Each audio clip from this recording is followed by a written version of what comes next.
Hello, everyone. Welcome to Suspense Radio. I'm your host, Tracey Devlyn, and I'm here with New York Times bestseller Tess Gerritsen to talk about her new thriller, The Summer Guests. Welcome to the show, Tess. It'll be fun to talk to you. Well, I have to say I have to I guess I have to know what was the initial reaction you had to learning that your neighborhood or your community was swimming in spooks? Did you immediately want to invite them over to dinner or what? Well, it was a gradual recognition of it. As I've mentioned my before in other places, my husband is a doctor, and so he would do these occupational histories of his new patients, and found out a lot of them worked for the government in jobs they could not talk about.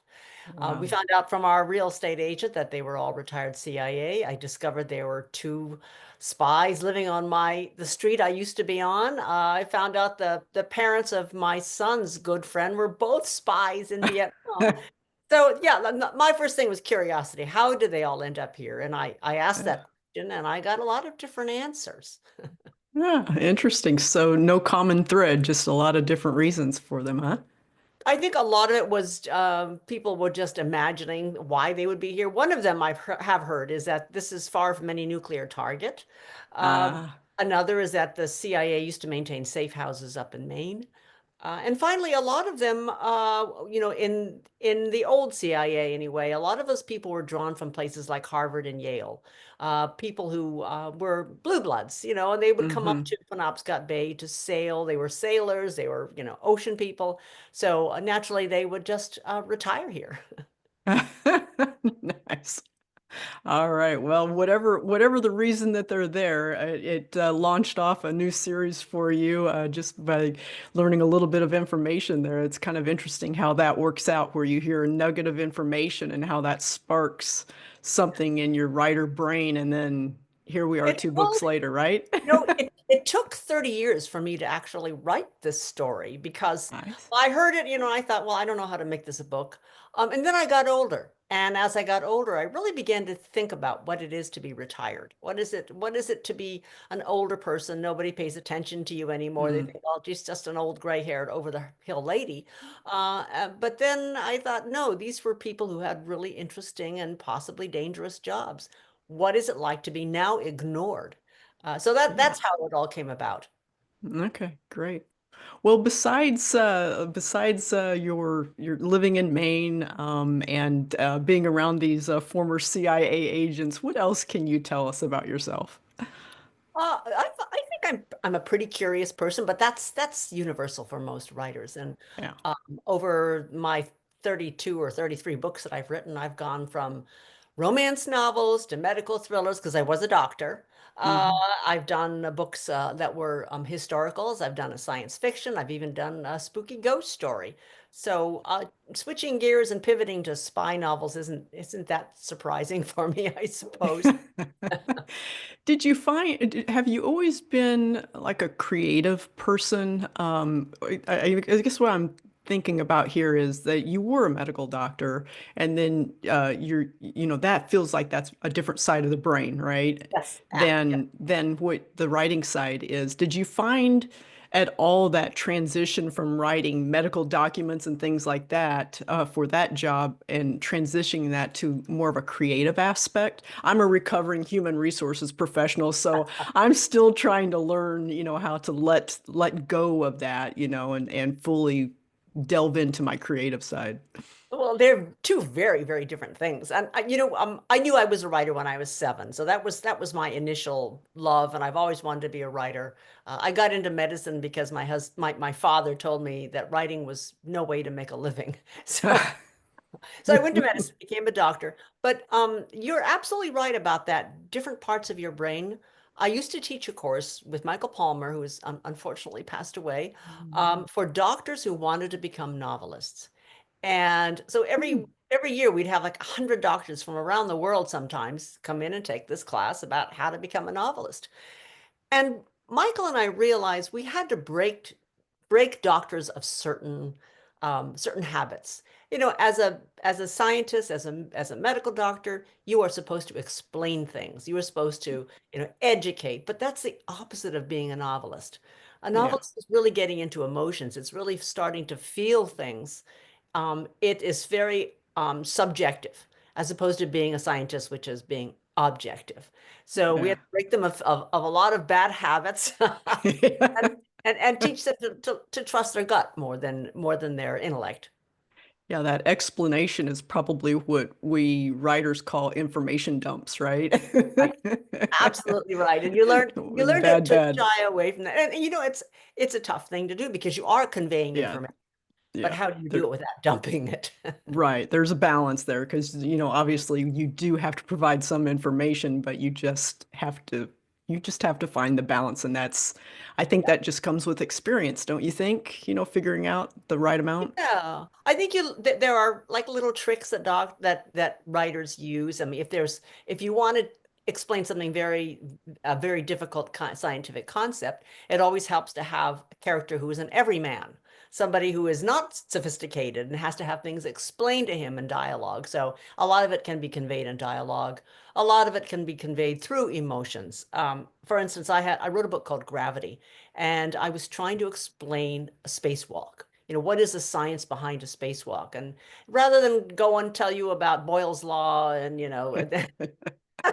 the relationship between pressure and volume, my character is thinking about what happens when it goes wrong. And, your blood boils, your lungs explode, things like that. And that is a way of explaining Boyle's law without actually going to the P and V form. Yes. Yeah. Yeah. Well, as much as I would love to continue talking about writing and craft and things like that, we are here to talk about your amazing new novel here called The Summer Guests. It is the second book in your Martini Club series. Yes. And I was wondering if you could give us the setup for the series and maybe tell us a little bit about the sequel here. Okay, so the setup at the very beginning, the first book is called The Spy Coast. We're introduced to a group of five retired spies who live in a little town, and they're very happily having cocktail parties and get sitting around and gossiping until one of them, Maggie Bird, who is now a chicken farmer, encounters she has a dead body dumped on her driveway. And she realizes this is a calling card from her past, a very traumatic past. And Mhm. in both current days scenes and flashback, we see what happened to Maggie, why she retired from the CIA. Very traumatized, as I mentioned. Mhm. So we're looking into what this body means and how it's come to threaten her life today. We see the Martini Club sort of, they get together and they're trying to help her. They are good friends from CIA training. But we also see one other character whom I love, Joe Thibodeau, who is she's a local cop. She's only Yeah. in her 30s. She encounters these retirees and doesn't think anything of it until she realizes they're always a step ahead of her in this investigation. So it's that fun conflict between somebody who doesn't know that they're spies and then the very crafty spies who are kind of running circles around the local police. Anyway, after I finished The Spy Coast, that was never meant to be a part of a series. I finished it and I realized I really miss these characters. I love my Martini Club Yeah. lady people. Um, so I encountered another little tidbit about my community that sort of started me thinking about the plot for The Summer Guest. I had been talking to the adult child of a retired CIA person, and she mentioned that her family was moved here because her dad was working on the CIA's MK Ultra program, which had a little branch in Maine. MK Ultra, what was that? I looked that up, and the more I found out about it, the more I realized this was really a fascinating history. The Mhm. CIA was testing um, psychotropic drugs on people who were not always aware they were getting these drugs. And there was a death. It became a huge scandal, and the program was abruptly dropped in the 70s, and all the records were destroyed. So, as a writer, you think that means I can make up anything because Yeah. are no records to contradict me. So that began the little nugget of the summer guest. There is CIA history here. And then it really also is about the conflicts between summer people and locals. In Mhm. my little town, our population, probably increases by 4 times because Mm. all the tourists come, and the summer people who are very wealthy and have very fancy homes up here will return for the summer. So it's in that milieu that a girl disappears.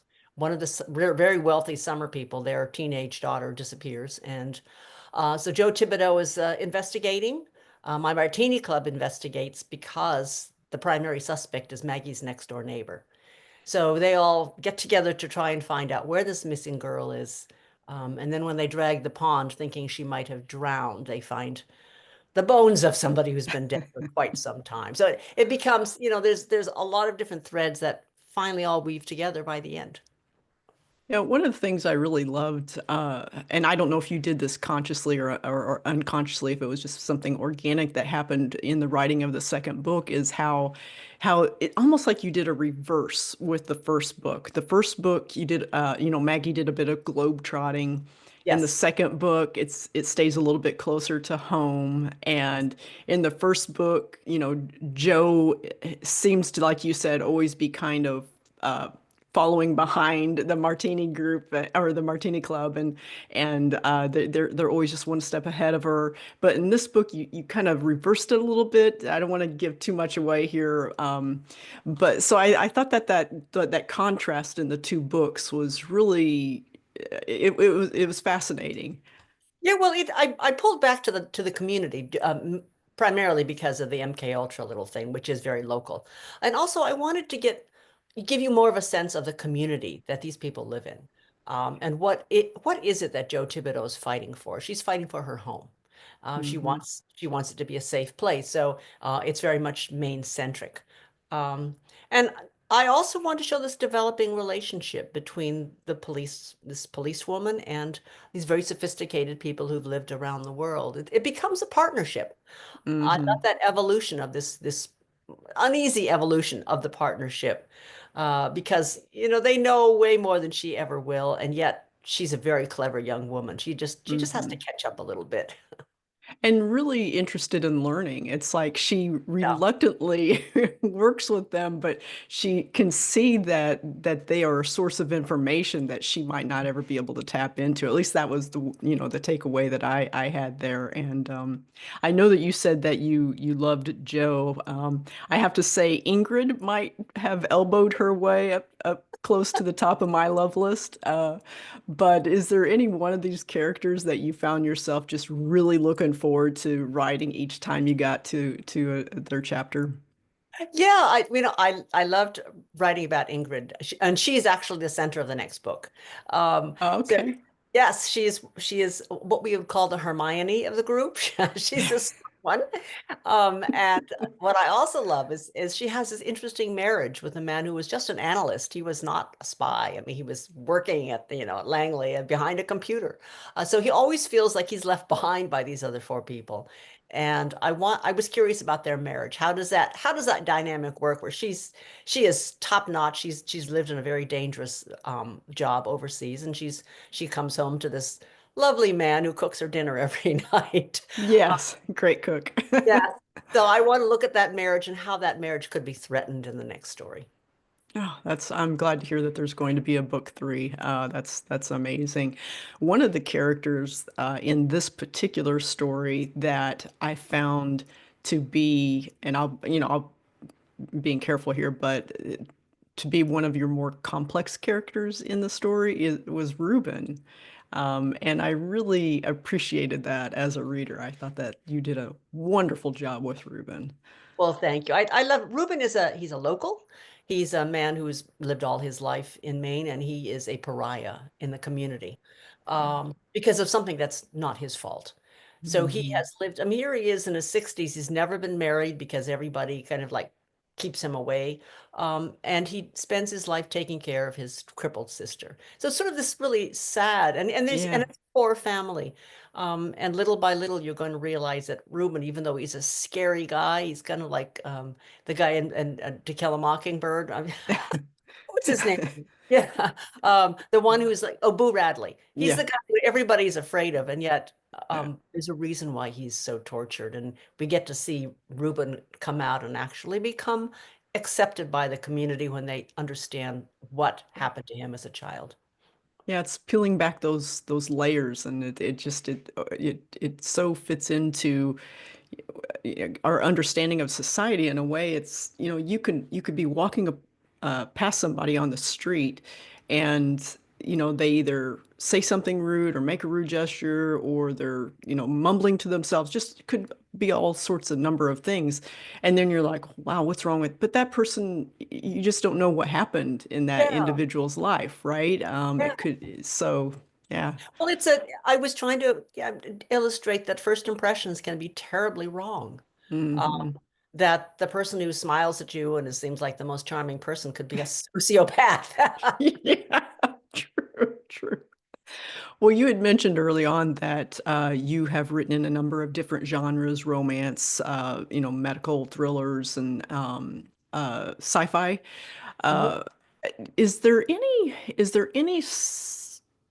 I guess, any story that you have kind of lingering out there that you just haven't brought it to the page yet, and I want to say that you're afraid to write it, and I use that generally, but is there any story out there where you just haven't pulled that plug to say, I'm going to write this story Mhm. now at this time in my career is the right time to write this story?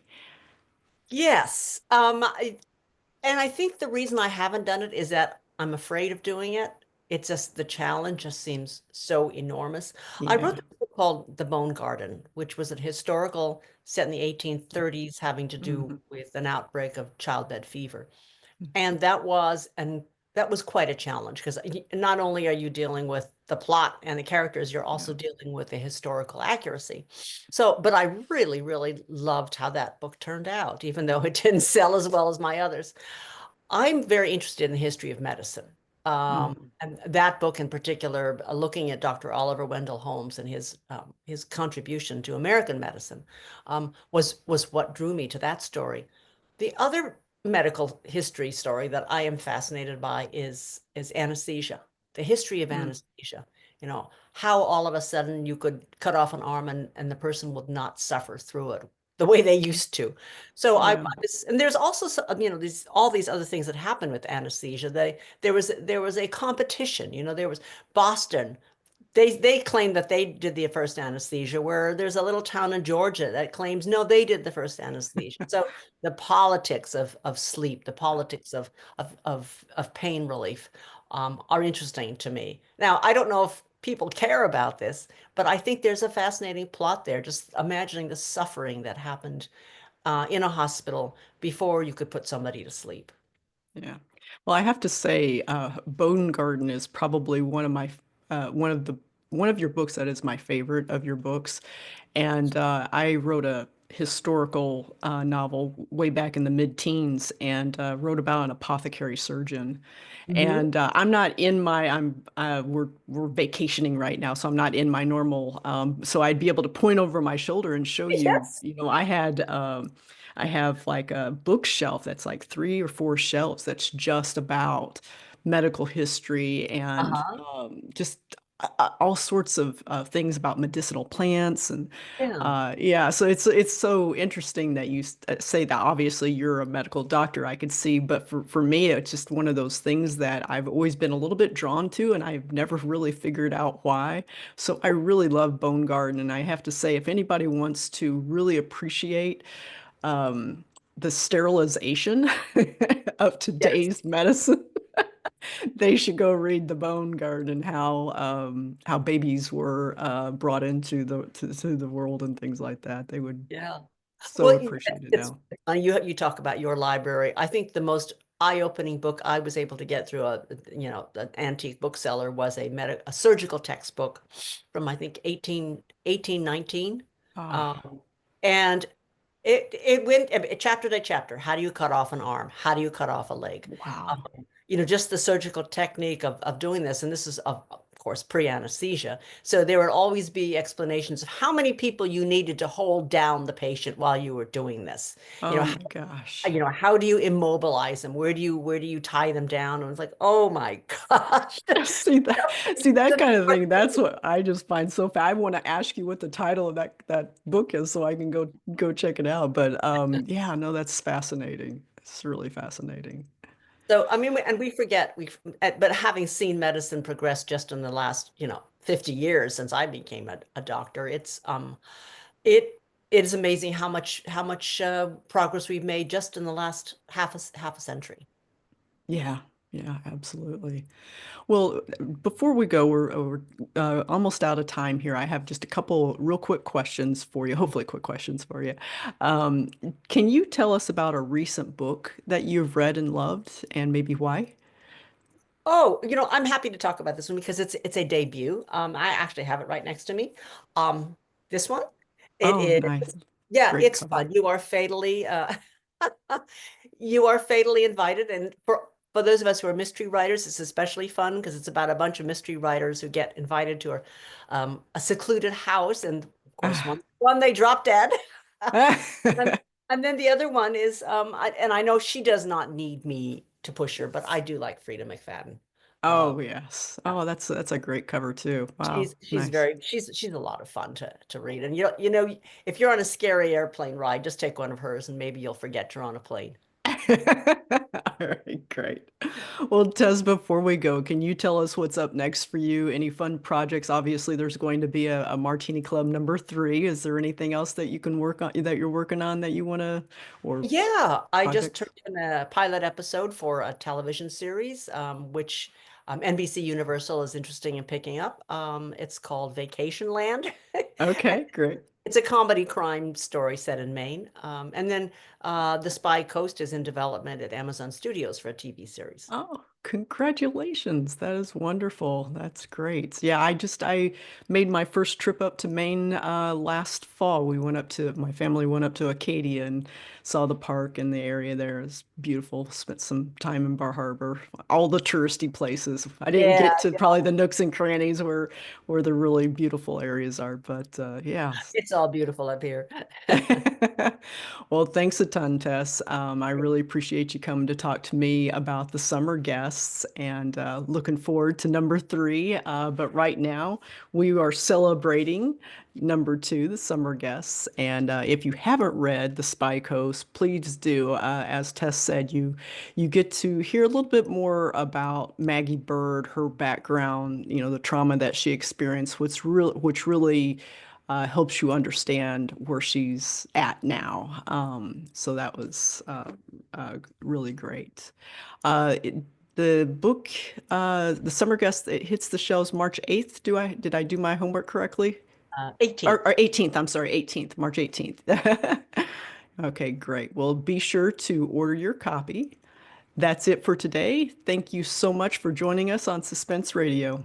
Take care, Tess. Bye-bye.